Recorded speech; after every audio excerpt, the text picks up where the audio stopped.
ఇక జర్నలిజం గురించి మాట్లాడదాం, తర్వాత మిగతా వార్తలే పోదాం. జర్నలిజం ఎటువైపు? ప్రజల కన్నీళ్ల కంటే ట్రెండింగ్లకే పెద్దపీట. రైతు రోధిస్తున్నాడు, నిరుద్యోగి ఎదురు చూస్తున్నాడు, సామాన్యుడు భారాలతో నలిగిపోతున్నాడు. కానీ మీడియా చూపు మాత్రం సంచలనాలు, వివాదాలు, వ్యక్తిగత రాజకీయాలపైనే. అంతే, మనకు వ్యూస్ వస్తే చాలు, 4 వ్యూస్ వచ్చి 4 పైసలు వస్తే చాలు.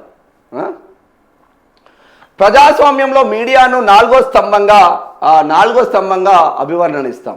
ఎస్, ఇగో ఇది ఉందా 4వ స్తంభం అంటే ఇగో ఇదే కనిపిస్తుందా? శాసన వ్యవస్థ, కార్యనిర్వాహక వ్యవస్థ, న్యాయ వ్యవస్థ, సమాచార వ్యవస్థ. ఇది 4వ పిల్లర్. ఇది 2025లో ఉత్తమ జర్నలిస్ట్ అవార్డు నాది. విజయవాడలో మాజీ supreme court chief justice NV Ramana చేతుల మీదుగా ఉత్తమ జర్నలిస్ట్ అవార్డు ఇది 4వ పిల్లర్. ఈ 4వ పిల్లర్ ఎంత ముఖ్యమో దేశానికి చూపిస్తాయి.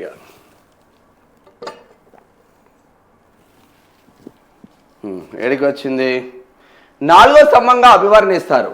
ప్రజా సమస్యలను పాలకుల దృష్టికి తీసుకెళ్లడం, అధికారాన్ని ప్రశ్నించడం, సమాజానికి దిశానిర్దేశం చేయడం మీడియా ప్రధాన బాధ్యత.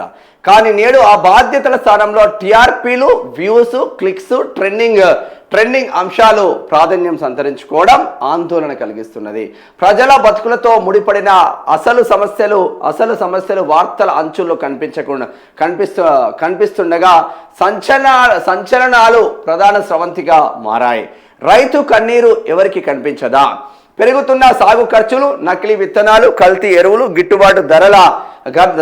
గిట్టుబాటు ధరలేమి, అప్పుల భారం రైతును కుంగదీస్తున్నాయి.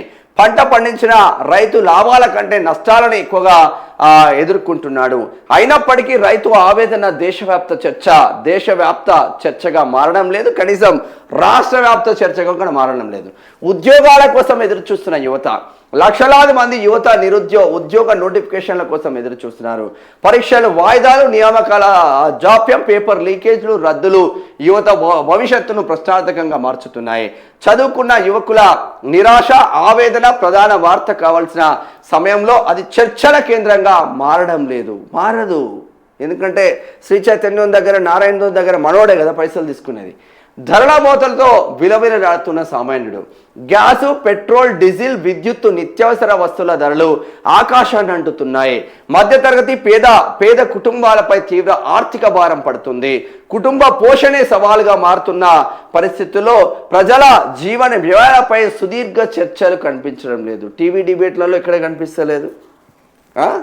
డీజిల్ రేట్లు పెరిగి, పెట్రోల్ రేట్లు పెరిగి, గ్యాస్ రేట్లు పెరిగి, పప్పు ధరలు 60 రూపాయలు ఉన్న పప్పు ధరలు 300 రూపాయలకు పెరిగినా కూడా, 60-70 రూపాయలు ఉన్న ఆయిల్ ఈరోజు 200 రూపాయలకు లీటర్ చేరుకున్నా కూడా ఏ సామాన్యుడు ప్రశ్నించని దిక్కుమాలిన స్థితిలో సామాన్యులు ఉంటే ప్రతిపక్షాలన్నా పెద్ద ఎత్తున పోరాటం చేస్తుందా?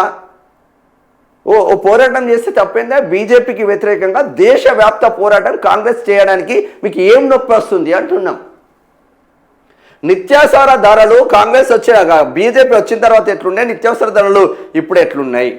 గ్యాస్ కావచ్చు, పెట్రోల్ కావచ్చు, డీజిల్ కావచ్చు, ఉత్పత్తుల పరిస్థితులు ఎట్లా ఉన్నాయి, రేట్ల పరిస్థితులు ఎట్లా ఉన్నాయి? దేశవ్యాప్త ధర్నాలు ఎందుకు చేయడం లేదు కాంగ్రెస్? ప్రధాన ప్రతిపక్షం మేమే ఇక గద్దె దింపుతామని చెప్పుకుంటున్న రాహుల్ గాంధీ, సోనియా గాంధీ, ప్రియాంక గాంధీ మరి ఏం చేస్తూ ఉన్నారు మీరు దేశవ్యాప్తంగా, రాష్ట్ర వ్యాప్తంగా? గ్రామీణ సమస్యలు వార్తలకే దూరం. గ్రామాల్లో తాగునీటి కొరత, దెబ్బతిన్న రహదారులు, ప్రభుత్వ ఆసుపత్రుల్లో సౌకర్యాలేమి, ప్రభుత్వ పాఠశాలల సమస్యలు ప్రజలను వెంటాడుతున్నాయి. కానీ నగర రాజకీయాలు, సోషల్ మీడియా వివాదాల మధ్య ఈ సమస్యలు మురుగున పడుతున్నాయి. ఏమన్నా రాసిండే మావాడు, మస్తు రాసిండు మావాడు.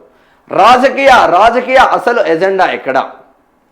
ప్రజల జీవన ప్రమాణాలు, ఉపాధి, విద్య, వైద్యం, వ్యవసాయం వంటి అంశాలపై రాజకీయ చర్చలు జరగాల్సింది పోయి వ్యక్తిగత విమర్శలు, పరస్పర ఆరోపణలు, ట్రెండింగ్ ప్రచారాలకే పరిమితం అవుతున్నాయి.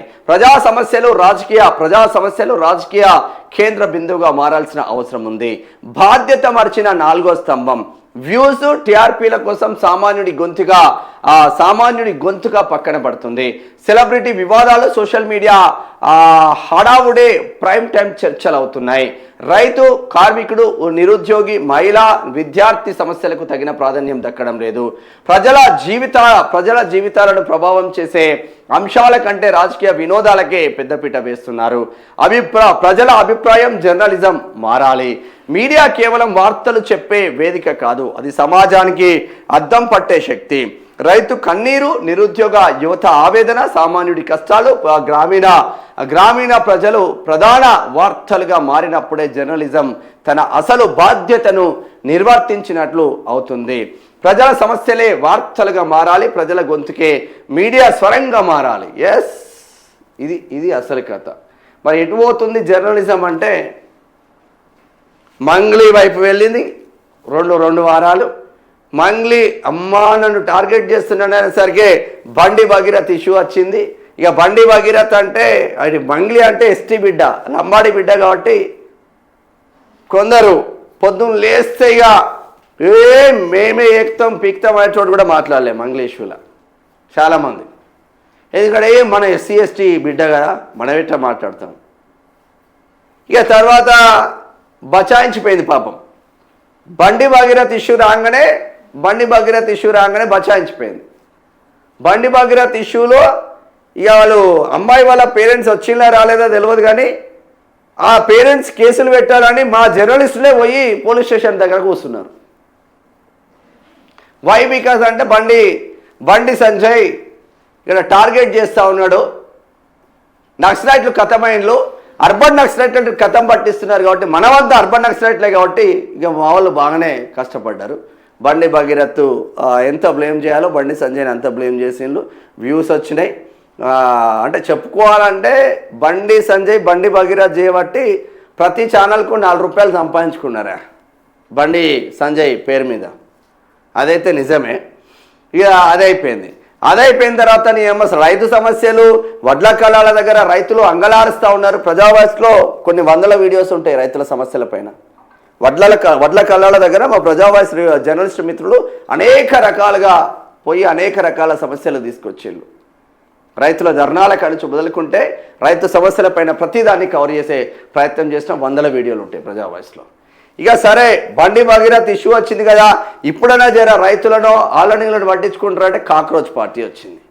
కాక్రోచ్ పార్టీ మళ్ళీ దేనికి వ్యతిరేకం? కాక్రోచ్ పార్టీ భారతీయ జనతా పార్టీకి వ్యతిరేకం. భారతీయ జనతా పార్టీ ఏం చేస్తుంది? హిందూ ధర్మాన్ని ముందుకు తీసుకెళ్తుంది. చల్ అట్టెట్లుంటుంది రాబాయ్, మళ్ళీ మనం టార్గెట్ చేయాలని మళ్ళా లెఫ్టిజం భావజాలాలు ఉన్న వాళ్ళందరూ మళ్ళీ టార్గెట్ చేసేళ్ళు. సరే, మళ్ళా ఇక అది అయిపోయింది. మరి అది అయిపోయిన తర్వాత మరి ఏమైనా ముందుకు పోతుందా, వెనుకకు వస్తుందా? రైతుల వడ్ల కళ్ళాల దగ్గరికి పోయి పరిస్థితులు ఎట్లా ఉన్నాయి? ఈ స్కూల్స్ 12 తారీఖు స్టార్ట్ అవుతుంది. విద్యా వ్యవస్థలో ఎట్లున్నాయి? బుక్స్ వచ్చినాయా రాలేదా? నిరుద్యోగులు అంగలారుస్తూ ఉన్నారు. నిరుద్యోగం ఏ విధంగా ఉంది అనేది ఆ ప్రైమ్ టైం చర్చలలోనూ, మార్నింగ్ న్యూస్ చర్చలలోనూ జరగాలి. మెయిన్ స్ట్రీమ్లో కావచ్చు, యూట్యూబ్ ఛానల్లో కావచ్చు, ఏదీ లేదు. పవన్ కళ్యాణ్ కబ్జా 1988 నుంచి డాక్యుమెంట్లు రిజిస్ట్రేషన్ అవుతున్న డాక్యుమెంట్లను పవన్ కళ్యాణ్ కొనుక్కొని గోశాల పెట్టుకుంటే పవన్ కళ్యాణ్ కబ్జా. మరి పవన్ కళ్యాణ్ కబ్జా ఎందుకు వార్తలు వచ్చినాయి అంటే, పవన్ కళ్యాణ్ హిందూ ధర్మాన్ని ముందుకు తీసుకెళ్తుంది కాబట్టి పవన్ కళ్యాణ్ కబ్జా. ఇంకొక చర్చ జరుగుతూ ఉంది. బీఆర్ఎస్ వర్గాల నుంచి అందుతున్న సమాచారం మేరకు ఇంకొక చర్చ జరుగుతుంది. ఈ గ్రూపును మొత్తం రేవంత్ రెడ్డి ప్రోత్సహిస్తున్నాడు. రేవంత్ రెడ్డి వీళ్ళకు డబ్బులు ఇచ్చి ప్రజా సమస్యలు బయటికి రాకుండా మీరు చర్చలు పెట్టండి, ఒక 2 వారాలు ఒకటి, 2 వారాలు ఒకటి, ఇట్లా ఇంకొక 2 సంవత్సరాలు నడపండి, ఇంకొక సంవత్సరం నడిపితే మళ్ళా నేనే సీఎంగా ఉంటా. ఈ 6 గ్యారంటీలు బయటికి రాకుండా, 420 హామీలు బయటికి రాకుండా, మా మంత్రులు చేస్తున్న కబ్జాలు బయటికి రాకుండా ఎందుకో చేయపోతివే.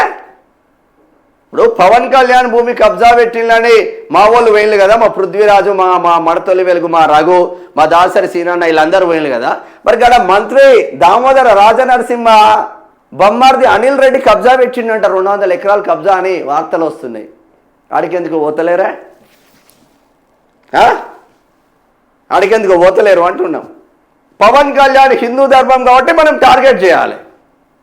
ఇక వేరే ధర్మం ఏది అయినా మనం వాడు 1000 ఎకరాలు కబ్జాలు పెట్టుకున్నా మనం దరిదాపులకు పోవద్దు. ఇదేనా మన జర్నలిజం? ఇదేనా మన ఎథిక్స్? ఎటు పోతుంది? ఈ ప్రజా సమస్యలు బయటికి రాకుండా ఈ గ్రూప్ను రేవంత్ రెడ్డి ప్రోత్సహిస్తున్నట్టు బీఆర్ఎస్ వర్గాలు అనుకుంటున్నాయి. 100% అనుకుంటున్నారు.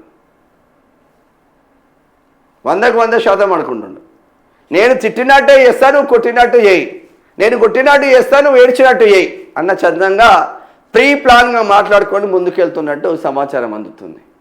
మరి రేవంత్ రెడ్డిని పొట్టు తిడుతున్న రేవంత్ రెడ్డి వర్గీయులు కావచ్చు, కాంగ్రెస్ కార్యకర్తలు కావచ్చు, కాంగ్రెస్ ఎమ్మెల్యేలు కావచ్చు, మంత్రులు కావచ్చు, ఖత్తర్ కాంగ్రెస్ కార్యకర్తలు కావచ్చు, మా ముఖ్యమంత్రిని ఆధారాలు లేకుండా ఎట్లా పెడతామని ఒక్క కేసు పెడతలేరా?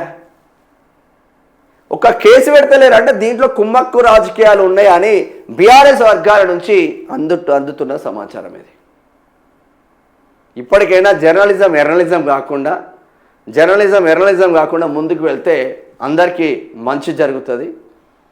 ఏస్తాం, తీస్తాం, పొడుస్తాం, తీస్తాం అంటే మనం ఇట్లనే అరుచుకుంటూ పోతాం. వాళ్ళు అట్లనే పోయే ఛాన్స్ మాత్రం కనిపిస్తూ ఉంది. ప్రజల కోసం కొట్లాడాలి, నిఖార్సుగా 100% ప్రజా సమస్యలపైన కొట్లాడాలి.